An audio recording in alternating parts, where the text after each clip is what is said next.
16절부터 합니다. 또 그 모든 편지에도 이런 일에 관하여 말하였으되 그 중에 알기 어려운 것이 더러 있으니 무식한 자들과 굳세지 못한 자들이 다른 성경과 같이 그것도 억지로 풀다가 스스로 멸망에 이르니라.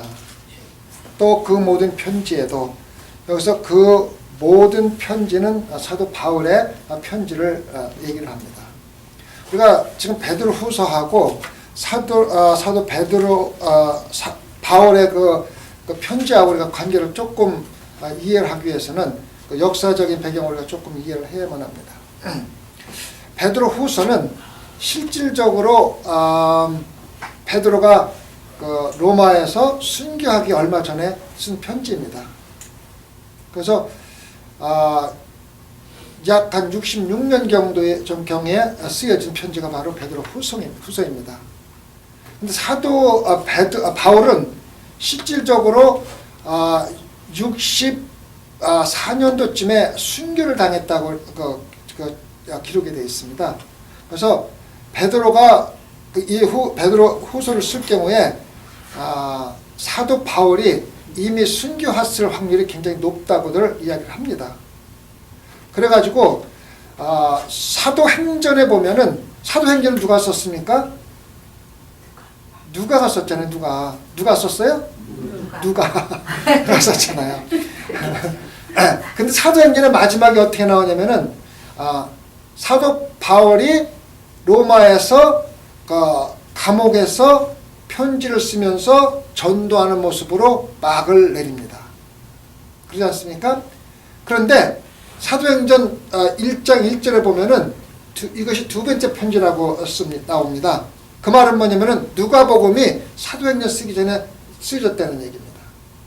그래서 사도 바울이 로마에서 감옥에 있을 때가, 그때가 62년도 63년도경입니다. 그래서 사도행전과 누가복음은 그 전에 쓰여졌기 때문에 베드로 후서가 쓰여졌을 확률이 큽니다.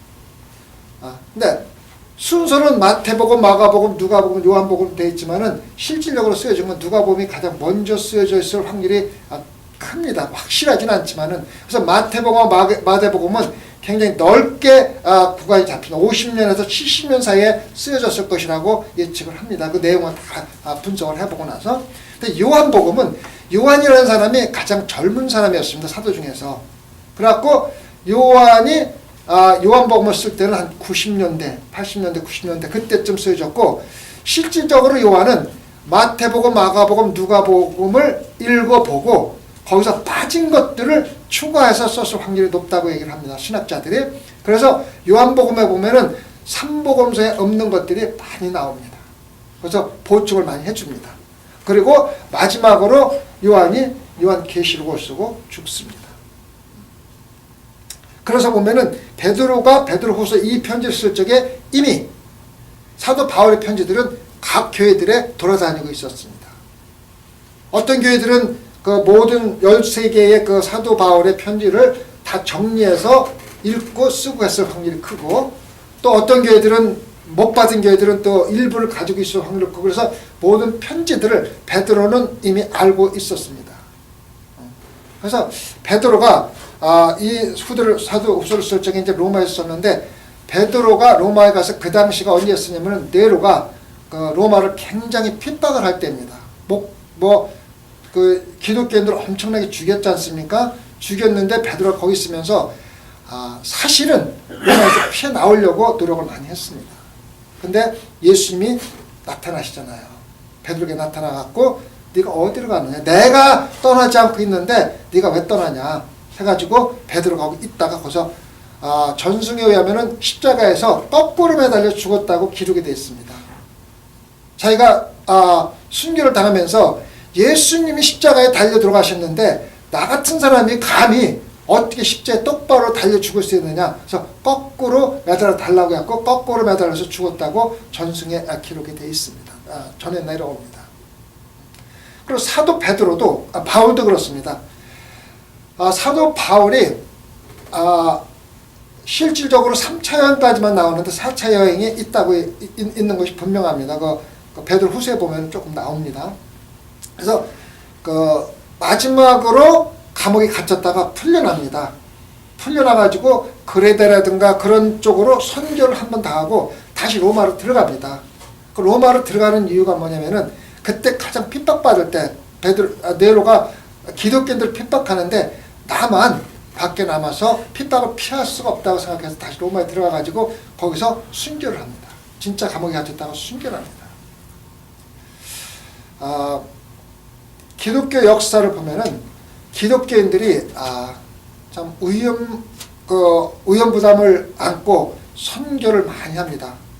어떤 분들은 정글에 가다가 선교 한 번도 못 해보고 비행기를 갖다 이제 그 당시에는 이제 조그만 소형 비행기들이 많으니까 정글 같은 데 내리다가 죽은 사람들도 있고 또 무슨 아프리카 갖고 선교 한 명 하고 죽은 사람들도 있고 또 어떤 사람들은 정말 선교에는 가능이 없는 지역에 갖고 선교하다 죽은 사람들이 참 많습니다. 그래서 사도 베드로와 사도 바울은 자기들이 로마에 들어가면 죽을 것을 알면서도 로마에 들어갑니다. 요즘에 기독교인들은 위험을 피하려고 하고 위험 부담을 안 가지려고 하고 안전하게 믿음 생활을 하려고 하고 계산해서 조금이라도 불확실한 것은 안 하려고 합니다. 근데 기독교인들 중에서 예를 들어서 모슬림 국가에 가서 선교를 한다 그러면은 제일 먼저 그 사람들 비난하는 사람들이 누군지 압니까? 같은 기독교인들이에요. 광신자처럼 믿는다. 미친 사람 믿는다. 이렇게 제일 먼저 그 사람들을 비난하고 그 사람들을 미쳤다고 얘기하는 사람들이 기독교인들이에요. 왜 그런지 아십니까? 왜 기독교인들이 하는 것 같다 무모한 자시라고 미친 광신자라고 욕을 하고서 비난을 합니까? 왜 그렇습니까? 왜 그런지 아세요? 자기가 못하는 것을 방어하기 위해서 그런 거예요. 그렇잖아요. 자기는 그렇게 못하는데 그 사람들 보면은 자기를 방어해야 되잖아요. 보호해야 되잖아요. 나도 괜찮은 기독교인이라고 나타낼 수가 있어야 되잖아요. 그러기 위해서는 어떻게 돼요? 그렇게 하는 사람들을 비난해야만이 내가 그렇게 안 해도 내가 보호를 받는 거예요. 그래서 기독교인들은 먼저 무모하다, 미쳤다, 광신자들하고 이야기를 하는 것이 바로 기독교인들이 제일 먼저 하는 겁니다. 기독교인 아닌 사람도 관심이 없어요. 얘기 안 해요. 그 사람들 가서 죽든가 말든가 관심도 없고 얘기도 안 하는데 기독교인들이 기독교를 비난하는 거예요. 그래서 교회에서도 보면은 옛날에도 보면은 가장 비난을 많이 한 사람들이 바로 기독교인들입니다. D.L. 무디가 뉴욕이라든가 이런 길거리에서 버려진 사람들, 많은 사람들이 별로 관심을 안 가지는 사람들에 대해서 선교를 많이 했습니다. 선교를 많이 했습니다. 그런데 그렇게 어렵고 힘든 사람들한테 그 비난한 사람들이 누구냐면 목사들이에요. D.L. 무디는 별로 가치 있는 사람들만 전도했다. 전도에 의미가 없다. 전도에 가치가 없다. 이렇게 대놓고 비난하는 사람들이 소위 말하는 잘 나가는 목사들이 비난을 했어요. 예수님이 가장 비난을 많이 받은 게 바리새인들이나 서기관들이라든가 제사장들한테 비난을 받은 게 뭐냐면은 죄인들과 창녀들과 세리들과 그런 사람들과 같이 먹고 마시고 그 사람들을 전도했기 때문에 비난을 받은 건데 D.L. 무디라는 사람들이 길거리 다는 사람, 버려진 사람을 전도했다고 그 쓸데없는 전도라고 이렇게 얘기를 비난하는 사람이 소위 말하는 잘 나가는 교회에서 몇천 명씩 놓고서 목회하는 목사들이 대놓고 비난을 한 거예요. 책에서도 막 비난을 한 거예요. 그렇잖아, 그죠?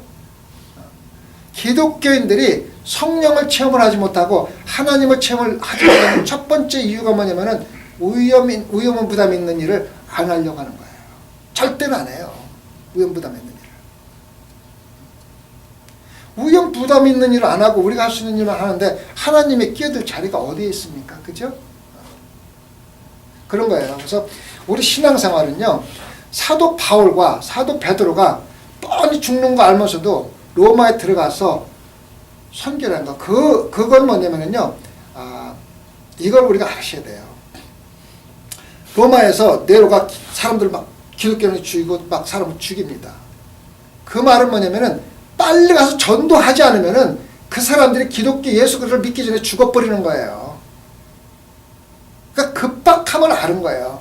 급박함을 알고 목숨을 걸고 들어간 거예요. 실질적으로 사도 바울하고 사도 바울은 둘 다 순교당했어요. 그렇잖아, 그죠? 급박한데 내가 지금 가서 전도 안 하면 저들 지옥 가는 거 뻔히 아는데 먹고 마시고 놀면서 안전할 때 가서 전도하겠다는 거는요, 전도 안 하겠다는 거 똑같은 거예요. 여러분들 그거 아셔야 돼요. 어저께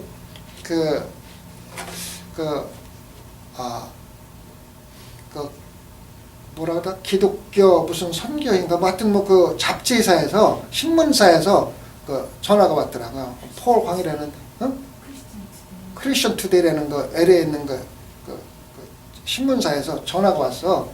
어떻게 알았는지 소망교회가 위치타 가면은 소망교회를 가라는 소문이 있는데 신문에 좀 내면 안 되겠냐고 인터뷰를 좀 하겠다고 전화가 왔어요. 세상에 여기까지 소문이 났어. 어쨌든 뭐 나쁘진 않더라고요. 그래서 뭐 먼저 이메일로 뭐 질문사항 3개 해가지고 이메일로 오고 어저께 전화가 왔더라고요. 전화가 왔는데 제가 교회 왔다가 바빠 못 받았는데 또 나중에 카톡이 오고 저거 통화를 했는데 그런 얘기를 묻더라고요. 웹사이트를 가보니까 선교도 하고 선교에 그 관심이 많다고 그러는데 선교에 대한 그 비전을 좀 얘기해달래. 그래서 그랬어요. 제가 우리는 위험을 무릅쓰고 선교를 하는 비전을 가지고 있다. 많은 교회들이 물건 잔뜩 가지고 가고 돈 잔뜩 가지고 가서 그 사람들 그 만나서 대표들 만나갖고 물건 주고 돈 주고 악수하고 사진 찍고 선교했다고 하는데 우리는 그렇게 하고 싶지 않다. 우린 직접 가서 그 사람들과 먹고 마시고 같이 누워서 모기도 물리고 병에 걸리면 병에 걸리고 같은 물 마시면서 그렇게 해서 선교를 하는 교회로 이름을 날리고 싶다. 그런 선교를 하고 싶다. 그래서 우리가 네팔에 가서도 같이 가서 그 선교를 하는데 처음에 아이들이 막 가니까 막 그 벌레가 겨다니니까는 바닥에서 못 잔다고 의자 놓고 막 자려고 하더니 하루 지나니까는 다 바닥에서 자고 다 같이 먹고 마시고 하더라. 그렇게 얘기를 하더라고요. 그렇게 했다고 얘기를 해줬어요. 그러면서 거기 가면 한국 음식도 먹는 애. 물론 먹을 때도 있고 못 먹을 때도 있고 우리는 그냥 거기 가서 있는 음식 먹는다. 주는 음식 먹고 있는 음식 먹고 그 안에 가서 필요하면은 고아들과 음식도 같이 먹기도 한다. 거기서 뭐 한국 음식 찾고 한국 음식 먹으러 찾아다니고 그렇게 하는 게 아니라 주는 음식 먹고 어떤 때 한국식 음식 줄 때도 있다는 얘기를 해줬어요. 선교에 위험 부담이 없고 위험을 감수 안 하고 선교하는 거는요, 선교가 아니라 그냥 선교하는 척하는 거예요. 척. 그래서 어느든지 그 선교 지역에 간다는 얘기는 뭐냐면은 기독교를 탄압하거나 기독교가 아직 전도되지 않았다던가 기독교를 받아들이지 않은 지역에 가는 거기 때문에 위험 부담이 없는 선교는 없습니다. 네팔에 가서 말 한마디 잘못하면 그 자리를 감옥에 가요. 법이 바뀌어서. 그래서 가서 선교하는 것조차도 잘못되면 감옥에 갈 위험이 있으면서도 선교를 가는 게 뭐냐면 그게 바로 선교입니다. 그래서 그렇게 말씀을 드린 적이 있어요. 뭐 다음 주쯤 되면 신문에 안 되는데 뭐 관심도 없고 그거는 뭐 우리가 나중에 뭐 났다 연락 오면 연락은 제가 가르쳐 드릴게요. 그래서 사도 바울과 베드로는 위험 부담을 안고 로마에 간 거예요. 그래서 마지막으로 디모데에게 디모데 후서를 쓰고 감옥에서 죽는데 얼마나 고통스러웠으면 얼마나 추웠으면은 사도 바울이 참 인내심도 많고 어둠에 적응을 잘하는데 얼마나 얼마나 추웠으면 빨리 외투 갖고 오라고 썼겠어요. 여러분들 이거 아셔야 돼요. 성경에 나온 사람들이 그 성인들이기 때문에 추위도 모르고 배고픈 것도 모르고 그냥 하나님처럼 전도하고 그 의용부담 살고 하는데 절대 그게 아닙니다. 우리가 똑같이 고통 느끼고 똑같이 추위 느끼고 똑같이 배고프게 살면서 전도한 거야. 사도 바울이 얼마나 추웠으면은 그렇게 인내심 많고 애지가는 거에는 다 적응할 줄 아는 사람이 너무 추우니까 외투집복 좀 갖고 오라고 얘기했겠어요. 여러분 그런 성경 일절은 눈물로 읽어야 되는 거예요. 눈물로. 그렇잖아요. 그죠? 그렇게 훌륭한 사도 바울도 추워서 못 견디겠다고 얘기할 정도는 그는 살이 얼어붙는 거예요. 얼어붙는 거. 여러분 기독교인들, 그리스도인들, 예수 그리스도를 따른다는 것은 우리가 이 세상에 살 동안에 길어봐야 80, 90, 70, 80, 90 길어봐야 100년이야. 우리가 사는 80년, 90년, 100년을 100% 희생하고 영생을 얻는 거예요. 이게 기독교인입니다. 여기서 편안하게 살고 잘 살려고 기독교인 되는 거 아니에요. 기독교만 이곳에서 100% 희생하고 전부 나는 얻고 100% 희생하고 영생과 바꾸는 거예요. 그게 바로 기독교인입니다. 그래서 내일 제가 설교에서 예수 그리스도에 미친 사람들, 예수 그리스도에 완전히 사로잡힌 사람들이 살아야 될 항목들에서 제가 설교를 합니다. 그 내용에 보면 전부 희생하는 겁니다. 희생하는 겁니다.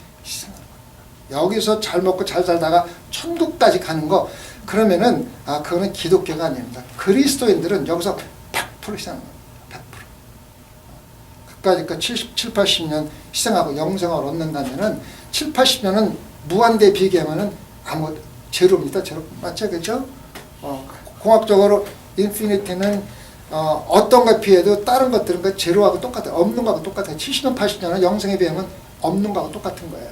그래서 기독교는 희생입니다. 위험을 무릅쓰고 목숨 걸고 하나님 말씀을 전하고 예수 그리스도를 사랑하는 것이 그리스도인입니다. 그리스도한테 미친 사람들이 바로 그리스도인들입니다. 아시겠죠? 그래서 우리가 알아야 돼요.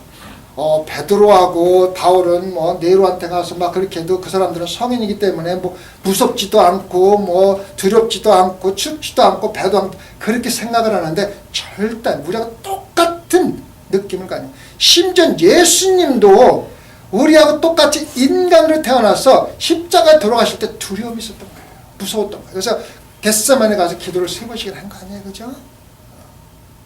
그래서 그 사람들이 다 할 수 있지만 우리는 안 해도 돼. 이거는 잘못된 생각이에요. 잘못된 그리스도인데 그리스도인들은 다 똑같은 겁니다. 아시겠죠? 그래서 베드로 후서가 쓸 적엔 이미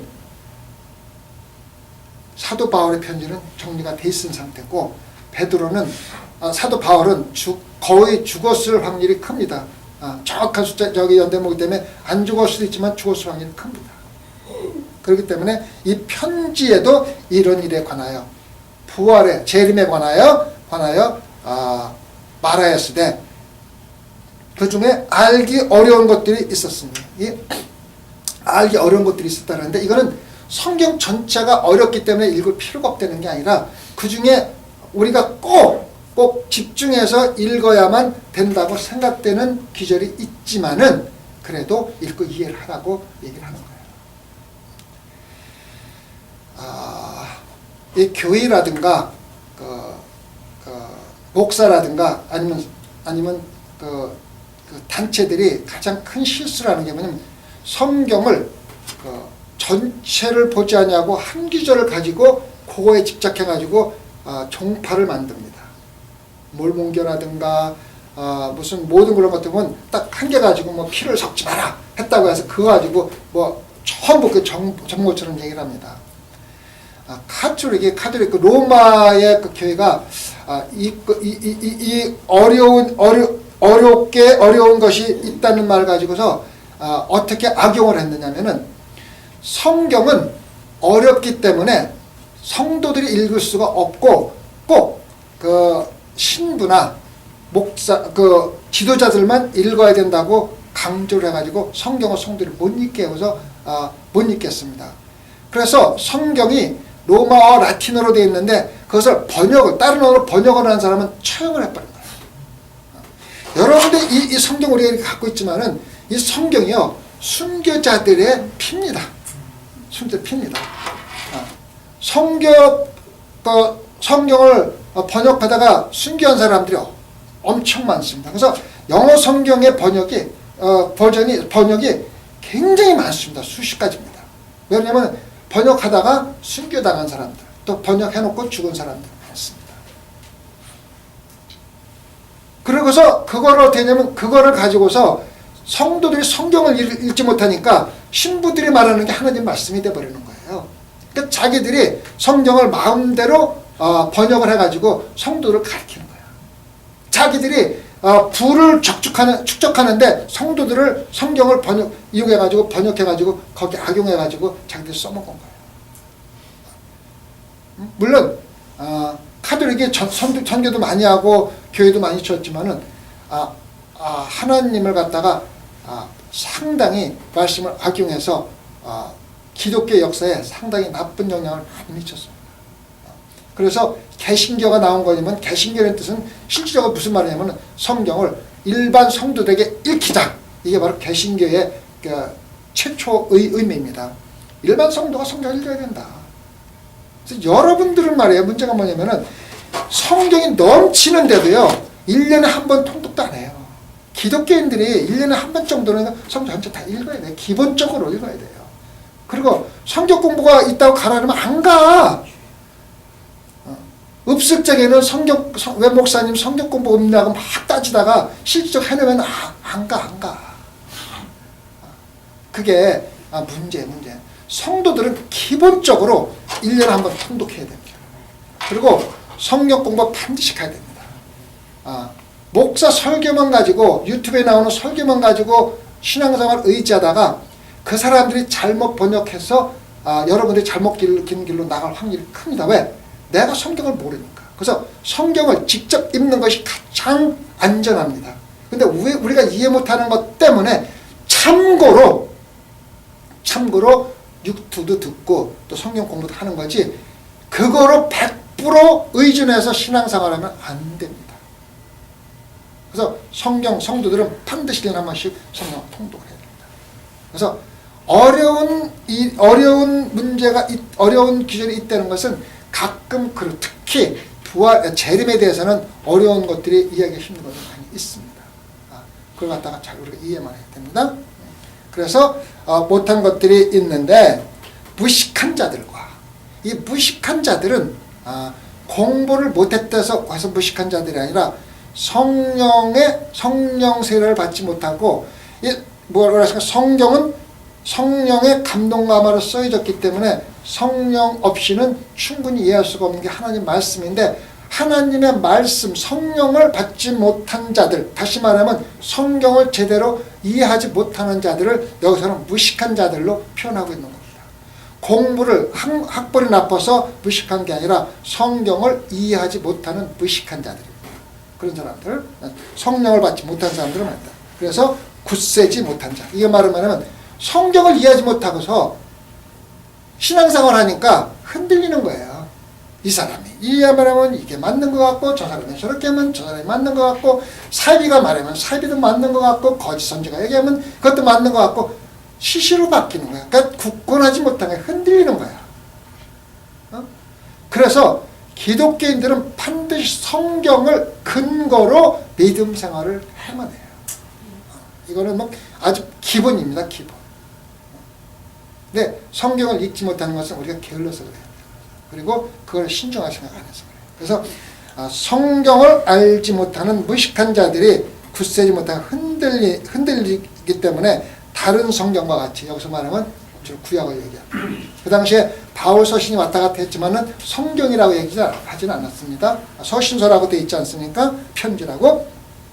구약과 같이 그것도 억지로 푼다는 건 뭐냐면은 그냥 안 풀리는 걸 그냥 풀려고 하는 게 아니라 말씀을 자기가 필요한 대로 유리하게 번역을 하는 거예요. 예를 들면은 11조에 대해서 얘기를 합니다. 11조를 안 하는 사람들 변명이 뭔지 아닙니까? 예수님이 11조에 대해서 얘기를 안 했다는 거야. 그건 구약의 얘기라는 거야. 그리고 예수님은 구약을 없애고 자기가 이제 자기를 세우려고 한다고 그렇기 때문에 왔다고 얘기를 하잖아, 그죠? 근데 이거 아셔야 돼요. 예수님은 구약을 폐지하러 온 겁니까? 완성하러 오신 거예요. 예수님이 11조에서 얘기했습니까? 안 했습니까? 잘 모르죠? 그죠? 이거 아셔야 돼요. 구약에서는 11조를 수십 번 얘기합니다. 매번 11조입니다. 근데 예수님은요, 헌금에 대해서 11조가 아니라 전부를 얘기했습니다. 부자가 예수님을 찾아옵니다.